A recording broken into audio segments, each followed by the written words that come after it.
So it's the end of day 4 of my trip, the third day of the Gandel program. Today we spent the first part of the day going through the Yad Vashem Museum. Now this is a museum that opened in 2005. It's shaped in a big triangle with a glass roof letting light in. And it's quite an interestingly designed museum. It's not a museum that you can walk into and choose to go here and there and spend a bit of time, looking at this and then looking at that. It's really designed so that you need to follow the path that the designer of the museum has chosen.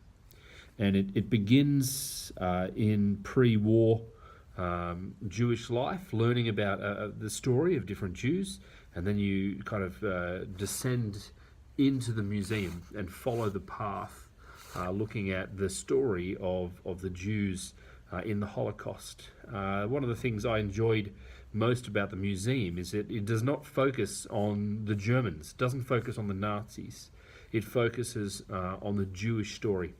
It focuses on those Jews living in the ghettos and how they resisted by having concerts, by putting on plays, by caring for each other. It talks about the mechanisms of the Holocaust and how that how a nation used their industrial might to try and exterminate a people. And it's full of personal testimony, and the museum itself was absolutely packed. We got there early, but for some reason a whole bunch of people came, so it was really quite difficult to properly reflect on what you were seeing.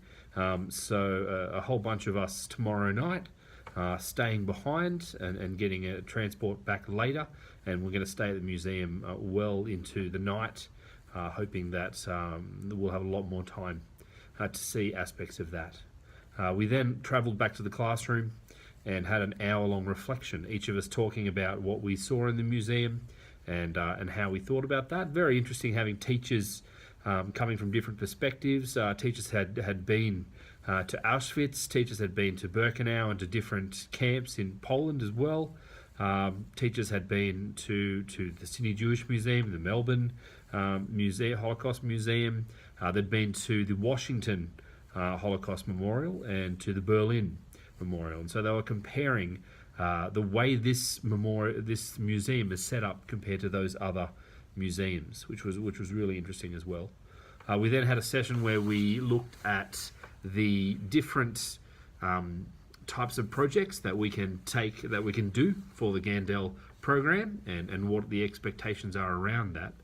Before heading to this room, and it's a really interesting exercise where we all kind of faced each other in a circle, and we looked at some of the roughly around 10 or 11 of the big questions facing people when they think about the Holocaust. Questions like, where was God in the Shoah?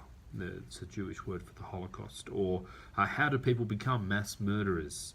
How does a cultured society or civilization allow itself to become bent on the destruction of people? And this is a really interesting section, and they had, for each of these questions, they had 7 or 8 responses by Holocaust survivors, by philosophers, by rabbis, by priests, and we were able to watch a few of those and go off in pairs and concentrate on one of the questions, and then come back and discuss our thoughts based on what those people had said about the question and their attempts to answer the question. And that was a really interesting exercise, great from a historiographical point of view, something that would be brilliant for history extension. And I think that left a lot of us kind of really thoughtful and reflective on those big questions that we have. We finally came back to the hotel, had some quick dinner, and then took part in a tunnel tour, I guess you'd call it. So basically, the old Jerusalem, that the old city was destroyed by the Romans in 70 AD, and what archaeologists have done have dug down underneath the city, and we're able to see a lot of the old ancient cisterns that are there that were built, and the Wailing Wall, the Western Wall from the other side, and some of the stones that were there at the kind of the base of the Western Wall. One of the stones there, absolutely incredible, the 8th largest stone of its type in the world. It measured 3 meters high, 4.5 meters thick, and 13 meters long. A single slab of stone, which weighed, they estimate, 570 tons, which is roughly the equivalent of an A380 fully laden, all fuel, all passengers, all luggage. So incredible to think about, and just to put your hand on and know that that had been cut out so long ago. Incredible. I didn't actually complete the last part of the tour. As some of you may know, I'm quite claustrophobic, and there was this kind of tunnel that kind of just kind of was above my head, and really not much space either side, and long, and I made it part of the way down and then had to turn around. So 3 of us in the tour didn't finish the tour, and luckily when it was finished it came back. So I missed a part of a Roman aqueduct, which was disappointing, but I was helpfully told by someone that it got even more narrow when they got to the end. So I was pretty happy that that did not occur. Also, a tour of about 40 people that was behind us then squeezed past them in that tight space. So I'm not sure how I would have coped with that. But we then headed back to the hotel, and tomorrow we have a couple of sessions in the classroom all day looking at anti-Semitism. So all up, brilliant day. Looking forward to tomorrow being able to spend more time in the museum proper at my own pace, and we'll see how that goes. Catch you then.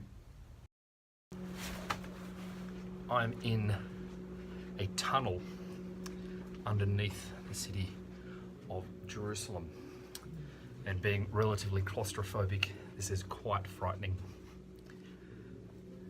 I may even stop and head back because there's quite a distance to go, and this just feels incredibly claustrophobic. So let's head back.